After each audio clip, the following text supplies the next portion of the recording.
welcome the third lecturer of today, Mrs. Zhang, Director General of NDC, please. How many of you have heard of National Development Council? How many of you? So a lot of you do not know what we are. In the administration, in the Taiwan government, National Development Council is a very unique design in the architecture. You don't really see that in other countries. Something that's a little bit similar to what we do here, or what our function is the National Development Reform Council in China, 发改委. Okay, that's pretty much the same, but not really quite, because for the 发改委 in China, they focus only on the overall planning. They do not really do what we do. Sometimes we really get into the details of some projects, and also at 发改委 they do not have the budgeting power over projects, but we do. So here at National Development Council, if there is a term that I can summarize what we do, we say we are a cross-ministerial coordination agency. So a lot of times when a policy or project that involves more than one ministry, and you need someone to come out and coordinate it among the different functions or different requirements or demands by the various ministries, the Premier or sometimes the President will ask the National Development Council to come out and act as a coordinator to find the best balance in policy design. So that's what we do. For example, you have heard of the 2050 net zero emission, 2050 net zero emission goal for going green in Taiwan's effort. With that project, it involves Ministry of Economic Affairs, Ministry of Environment Protection, Ministry of Transportation, Ministry of Interior, Ministry of Agriculture. You need someone to come out and put all the efforts together as a whole project to be either reviewed by the Premier or to be able to conduct budget allocating, or even to make sure the whole project goes into or following the principle that the original idea of setting up the project is for. So that's why National Development Council will come out. But a lot of times it's because my Minister of National Development Council, also wears the hat of a minister without portfolio. When I say minister without portfolio, that doesn't mean verbatim that he doesn't have anything to do. No, because it's a minister without portfolio, so it's not a Ministry of Economic Affairs or Transportation or let's say Foreign Affairs, but rather his portfolio depends on what the Premier wants him to do. So probably he will be looking at energy. Well, say for my minister right now, he will have to look into economic development, industrial development, energy, even financial. What else? I think that's pretty much under his portfolio, in his portfolio. So with that kind of authority, he can exercise his power or authority over the decisions made by various ministries. So when there's conflict of interest among ministries' decisions, we can come out, and he can come out with us being his staff to find the best project or find the best contest for a certain project. So that's what we do. In National Development Council, we have more than 500 people, but what we do basically covers almost everything that the cabinet has to deal with. So people call us mini cabinet. In a way, we do a lot of things that the executive yuan will be doing. For example, my department, Department of Overall Planning. Right now, there are two things that have, well, more than two, but basically there are two fronts of things that have kept me very busy. One is international cooperation, so that's why I'm here. The other thing is National Development Plan. I'm now working on the 4-year National Development Plan, which will reflect the vision of our president for running this country, and also the Premier's administrative goals for the next 4 years. Well, if he stays on for 4 years. But anyway, this is what I'm doing right now. So what we do, we need to look into the policies proposed by previously presidential candidate, and later on the president-elect, and now our president for running this country. So there's a policy that will encompass on economic development, industrial development, social development, even environmental protection whatsoever, everything that's related in administration. We also need to set a GDP target for the next 4 years. Actually, I'm scheduled to report to Premier our setting for the next 4 years GDP target tomorrow. And with that, we will be able to guide the administration of all the ministries following the vision of our president. So the National Development Plan, in a sense, is more like a guidance book for all the ministries. With that book, every ministry at the end of August needs to submit their budget and also their administrative plan to our legislative yuan. They will have to follow this National Development Plan that we are to put forward, probably in early August or mid-August. So this is like 2 books with, vertical and horizontal function that will map out our government's administration in the years ahead. Okay, that's briefly what we do. We also have a department of economic development. They monitor short-term economic development of Taiwan and the world. So some of you might have heard about the red light and green light. I'm not talking about what the traffic lights, but the light of our economic index. When it's coming too hot, it will be the red light, and when it's green light, but when it's blue, it's not, well, that means you go blue, everybody goes blue. That's how we indicate our economic performance. They also monitor what's going on in the world. It's one of the things that concerns them a lot. In addition to international geo-economic developments, China's economic development is really what they've been keeping a very close eye on, because somehow what happens to China will have a spillover effect all over the world. And Taiwan being so close to them, especially with our economic, trade dependency on China, we need to keep a close eye on what they do. So that's what my colleagues at the Economic Development Department do.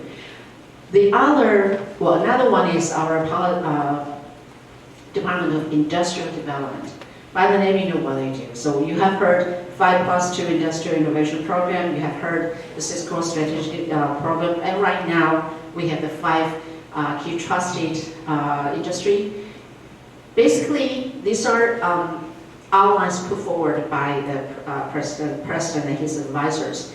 But then my colleagues at Industrial Development need to work with various ministries to map out the details of the strategies for implementation. We also have a Department for Human Resources and Social Development. They look into the demographic challenges of the country, low birth rate, aging population, shortage of talent. So what do we do when there are not enough people to put into our labor participation? Where do we find them? Push you guys to get more babies? Probably it's not working very well. So what we do, we recruit talents from other countries. Okay? So some of you might have noticed, especially those of you in high schools or in colleges, will notice there are more and more foreign students coming to Taiwan. We do it deliberately. We want to have them here. Hopefully they will stay on after their graduation. Probably not all their lifetime, but still, if they can be here for a couple of years, there's a very important addition to our labor force for this country, for our economic development. Well, honestly speaking, we have a population of 23 million right now. It is actually dropping. And somehow Taiwan is a small island with less population. That means we have more space, right? But in another way, it's also reflecting the shortage of our workforce. And it is an issue of national security.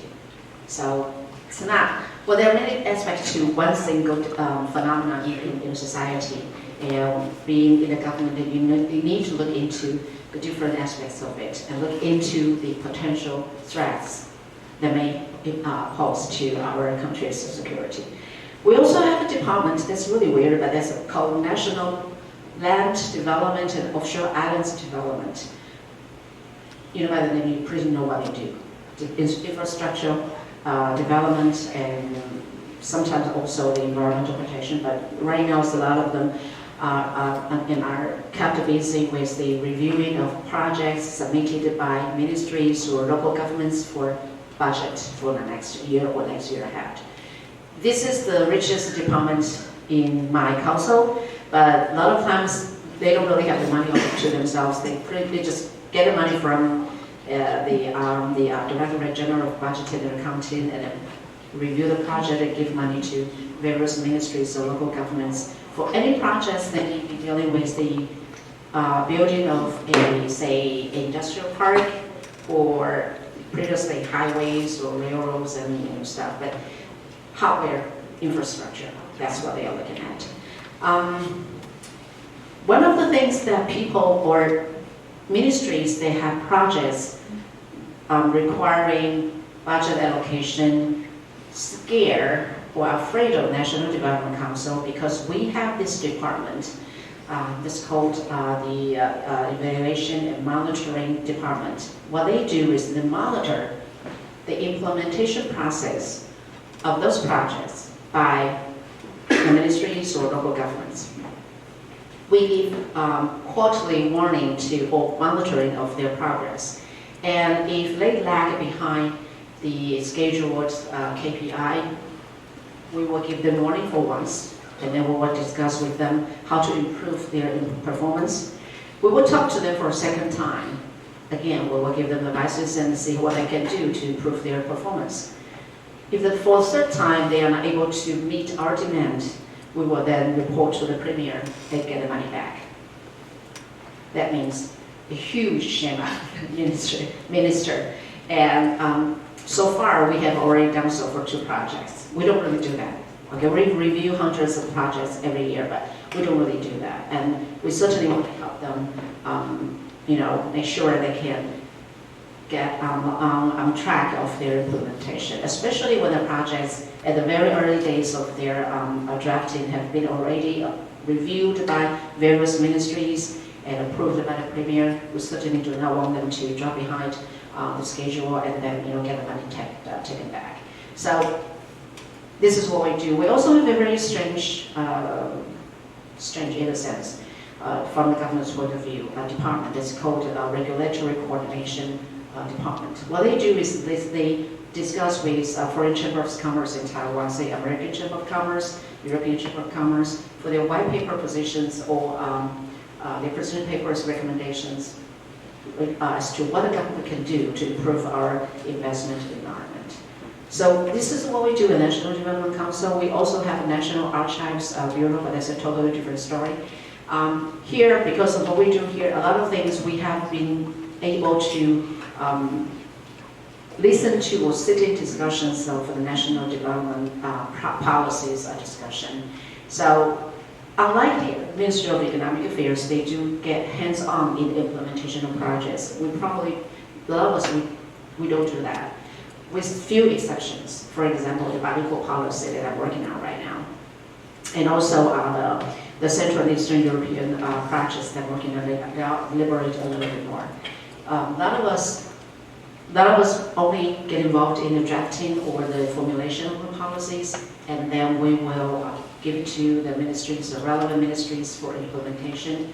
And then we, as I mentioned, we monitor the progress. We give a whole or coordinated report either to Premier or to President, or most of the time, National Security Council. So that's where we are. Any questions? Yeah. You guys pretty much get like 70% of what we want to do for the bilingual policy. But let me put it this way. We propose this bilingual policy with 2 goals. Well, for those of you, all of you who are here, I'm sure you're supporting this policy, right? So you try to enhance your English speaking, either speaking or writing or whatever communication skills. Basically, what we want to do is we want to add value to your professional expertise with English competence. So all of you, even if you are in the Department of Foreign Languages and Literature, if your major in college is language, still you will be studying either literature or linguistics, right? So all of you, especially in the STEM education, engineer, financial sector, all of us our mother tongue, our official language is Mandarin already, right? So we can speak one of the two languages that's been most spoken in the world, Chinese, Mandarin Chinese. If you can also speak very good or use very good English, what does that mean? You are able to use the best or the most commonly used language, English, to communicate with the other people, to learn, to improve your professional knowledge. So what we want to do is for people like you, professionals, being able to communicate frequently in English with your partners, with your even competitors. So to put it in a term, to add value to your professional expertise with English proficiency. So what happened to you? You will get a better job, right? You get a better job probably in the multinational companies. You'll be able to negotiate with them your salary. If you can only speak Mandarin, not English, we have already a survey of the salary level for people who can only speak English and who can only speak Mandarin Chinese, and for people who can speak both languages. Obviously, the latter one has a lot higher pay. But that's not the only goal of us. That's for your individual goal, a better job opportunity, better development opportunity for your career. That's one thing. For a nation with talents like you, who can speak both languages, that means we can attract more multinational companies to come to Taiwan. You know how many times we have lost our opportunity to Singapore just because our talents, our professionals, are not able to communicate in the companies in English. So they, at the end, decided to set their headquarters in Singapore, not in Taiwan. But you look at manufacturing industry-based foundation in Taiwan, we're a lot stronger than Singapore. Being a government official for all this time, and especially my job in previous to National Development Council, I work a lot with European companies and American companies. I see with my own eyes, it's my first experience how Taiwan have lost to Singapore, quite a few of them. So it is actually the European Chamber of Commerce who talk to us when they meet with President Tsai. They put out this issue very seriously to her, that we need to promote bilingual policy so our people will be able to communicate in English with their headquarters. So they will be able to hire Taiwan, so they will be able to stay in Taiwan, keep their headquarters in Taiwan. So this is for you and for the economic development. But there's another very important meaning to this policy as well. So I already touched upon it. We will be able to speak to the world, introduce to the world in a language that we can maneuver and with our own views of what Taiwan really are. You don't really look into like BBC Lifestyle or CNN News or Wall Street Report to understand what Taiwan is or what happens to Taiwan. Especially, during the time when, in the past 2 years when there's, or even recently when there's a lot of stress from mainland China, a lot of us, some of you have your maybe relatives in the US or in other countries. They are worried about Taiwan, but they don't know what Taiwan really are. So who can tell them what we really are? Us, right? But if we're not able to give the right information to international world, either by internet or by writing or by whatever, they can only hear the reports by some foreigners who do not understand Taiwan. So they will say, oh, Taiwan is a very dangerous situation. You should pull it out. Things like that. But actually, like I told you, I've been asked many times when I receive delegations from other countries, and they ask me, so what do you say? Are you guys safe? Are you concerned? Are you worried? My answer to them is always, this is not the first time we have been in a situation. Not the first time. Way back from the 1997 missile attacks by China, it's been going on like this. We are alerted. We are concerned. But we are not afraid. So we're still here, because this is our home. We do what we need to do to develop our economy to maintain our life right here. So this is what we are. So if we're able to communicate with the international world with our views or our perspectives of what we think Taiwan is, it will be a lot better for foreigners to understand us. So this is the two fronts, two prong goals of bilingual policy.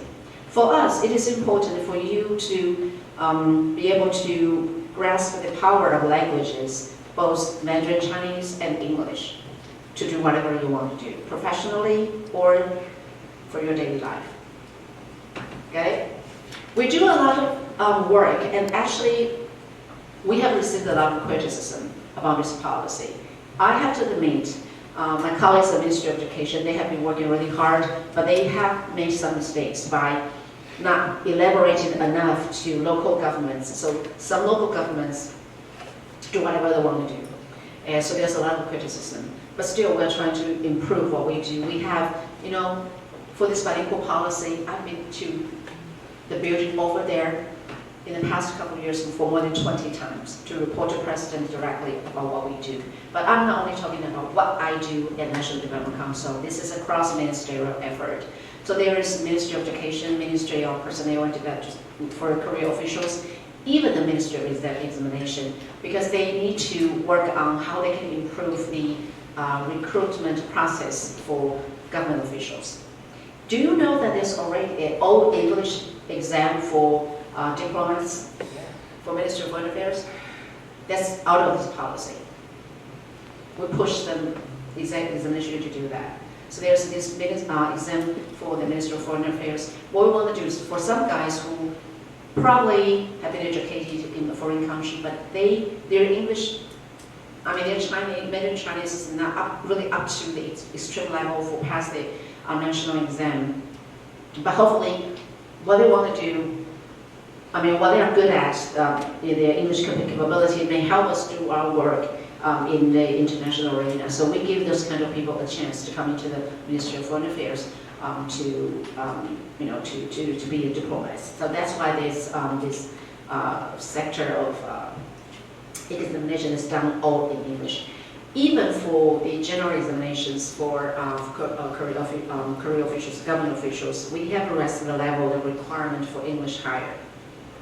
So pretty much in the years before, you need only to get for CFR, the European framework for language learning, probably a B1, B2 will do. Now we'll raise it up to B2 or even C1. So means that you need to have better English to be a government official now. Okay. Anyway, this is bilingual policy, and I'm sure that you guys also are all supportive of this policy because you are actually a living example of what we want to promote, what we want to do for this policy. And hopefully, for those of you, either you come into the government in the architecture of working on the policies, or you stay in the private sector, we firmly believe that being able to have good communication skills in both in Mandarin Chinese and English certainly will make a big plus for your career development. Okay, now talents. Well, we do a lot of talent stuff, but I'm not going to go into the details today. Digital society, well, AI, data, so hot topic right now. People ask me, now we have ChatGPT, we have Google Translate. Why do we want to do bilingual policy? You can always Google. You can always do machine translation. What do you want? Why do we need to improve our English? Not efficient enough. Not efficient enough and immediate. Good point. Yes, more intensive. Yes. Well, when you Google or when you use ChatGPT, you know what language you mostly use? If you want to search for some information, I'm not talking about information about Taiwan only, but also about the whole world. The number that I have, at least around some 70% previously, 70% of the data uploaded to train AI is in English. right now it seems like because China's working on that, so for Mandarin Chinese, it seems like the numbers getting up. We are here trying to use complicated Mandarin Chinese to train the AI for them to be able to process and turn out the information that we need. But no matter what, the most used language in the internet world is still English.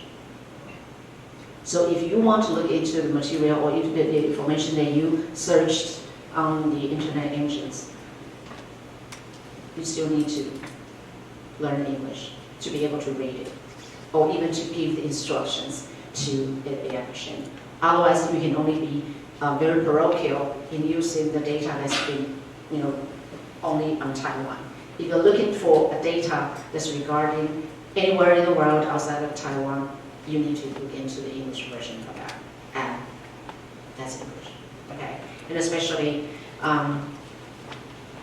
when you are like having a date with a girl or with a boy, do you think you will be able to use ChatGPT to communicate with her? Just imagine the same. When you're in I don't want to go into details now, but just imagine how can you use a ChatGPT to communicate with her if he or she is not able to speak your language, and then you need to say, hey, wait a second, let me Google Translate. It's going to be very challenging for sure. Anyway, okay, so that's AI, and that's what we're doing right now. Certainly AI is the core of our industrial development, the application of AI, the development of new AI application is key right now. But what we want to do is hopefully we'll be able to use AI to facilitate the smartization of our manufacturing industry, that's for sure. But then that will certainly create another challenge, the loss of jobs. So how do we upskill our people, train them to be able to harness the new opportunities of the digital technology, or even the new job patterns that will come along the way of our economic development is another challenge for the government. Innovation, entrepreneurship, that we were talking about, startups. So in the government, we promote a lot of startup programs. Some of you might have heard that, but remember, 9 out of 10 startups will fail. 9 out of 10. That's just the nature of it. If you can accept this, then go into the startup business. If you believe that you can have a one shot and then be successful, forget about it. That's just not possible. So if you want to go into a startup, be prepared to take the failures you may face ahead of the way. But eventually, if you are, you get a niche, there's a good chance for you to succeed. And that's what the government want to do, to support the development of startups by providing them with either mentorship or financial support, or even the facilities for them to house their operation. So this is what we do with the entrepreneurship. Technological innovation, Taiwan government and higher education at universities and colleges have spent a lot of money on R&D. But for our private sector, they only take about 9% of the total GDP for total R&D spending for innovation. And we want to push them to go further. Okay, you cannot always copy other people's results or progress. You need to be able to be innovative. So you need to conduct your scientific R&D. That's what we want to do. Interestingly, there's human-oriented and convenient traffic environment. That's what people call us, that Taiwan is living hell for pedestrians. Yeah, working improvement. Financial innovation and economic diplomacy, and even agriculture. All of this probably is not in the right sense or direct sense of trade and economy, but they are supporting even a very important sector of the society. So Taiwan's agricultural technology is among the best in the world. We're very good at agricultural technology. So you see we have very good products produced, but the population in the agriculture business is always very small. And we hope that by using advanced technology, especially digital technology, it will be easier or less hardship to work in the agriculture field, and there will be more young people willing to go back to their own farms to sustain our agricultural development.